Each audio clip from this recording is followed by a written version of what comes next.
Batting করছেন মোসাদ্দেক হোসেন সৈকত। খানিকটা এগিয়ে গিয়ে ডাউন দ্য উইকেটে বিশাল ছক্কা, রীতিমতো দেখার মতো। ঢাকার ক্যাপ্টেন মোসাদ্দেক হোসেন সৈকত খুলনার বিপক্ষে যখন মিরপুর শেরেবাংলা জাতীয় ক্রিকেট স্টেডিয়ামে প্রায় সন্ধ্যাবেলায় এমন দারুণ ব্যাটিং করছিলেন, তখন ডাগ আউটে বসে সেই খেলাটা দেখছিলেন ক্যাপ্টেন নাজমুল হোসেন শান্ত। মোসাদ্দেকের এই শটটাই একটু দেখুন। মিরপুরের মতো উইকেটে ডাউন দ্য উইকেটে আসা আর সেখানে বলারকে কোন রকম স্পেস না দেওয়া। মোসাদ্দেক হোসেন সৈকত এমন শট খেলতে পারেন ভুরি ভুরি।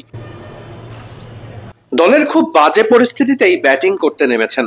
শেষ পর্যন্ত অপরাজিত থেকেই যখন ড্রেসিং রুমে ফিরেছেন, তখন সবার আগে গিয়ে ক্যাপ্টেন শান্তর সঙ্গে হাত মিলিয়ে তার পাশে বসেন। প্রথম দিনের খেলা তখন শেষ। মোসাদ্দেকের পাশে রান তখন 20। এখনো অনেক পথ বাকি, তবে যতটুকু ব্যাটিং করেছেন তা রীতিমতো প্রশংসার যোগ্য। যতদূর দেখে মনে হচ্ছিল মোসাদ্দেক আর নাজমুল হোসেন শান্তর মধ্যে আলাপ আলোচনা হচ্ছিল মূলত ক্রিকেট নিয়েই। বল কিভাবে লাফিয়ে উঠছে, কোন বলটা ঠিক কেমন খেলা উচিত, এটা নিয়েই যেন আলোচনা হচ্ছিল দুজনের মাঝে। ভিডিওর শুরুতেই যেমন দেখেছেন এগিয়ে গিয়ে অনেকগুলো শট খেলেছেন, আবার একই সাথে দারুণ ডিফেন্সও করেছেন। মিরপুর শেরেবাংলা জাতীয় ক্রিকেট স্টেডিয়ামে ঢাকা বনাম খুলনার এই ম্যাচে প্রথম দিনেই পড়ে গেছে 13 উইকেট।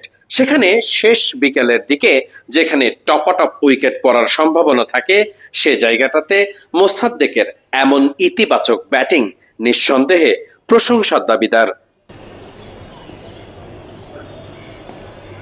এখনো যদিও অনেকটাই পথ বাকি, তবে মোসাদ্দেকের ইনিংসটা দেখার সময় তার একটা ব্যাপার মনে পড়ছিল। জানা ভালো, এবারের বিপিএলে কোনো দলের হয়েই মোসাদ্দেক হোসেন এখনো পর্যন্ত নাম লেখাতে পারেননি। নিলামে মোসাদ্দেককে কেনেনি কোনো দল, এমনকি নিলামের পরেও মোসাদ্দেক হোসেনের প্রতি আগ্রহ দেখা যায়নি কোনো দলের কাছ থেকে।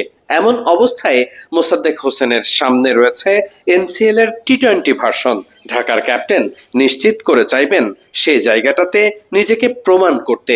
ভালো করতে পারলে মোসাদ্দেক হোসেনকে অবশ্যই যে কোনো দল পেতে চাইবে। বাংলাদেশের প্রেক্ষাপটে মোসাদ্দেক সবসময়ই ভালো অলরাউন্ডারদের একজন।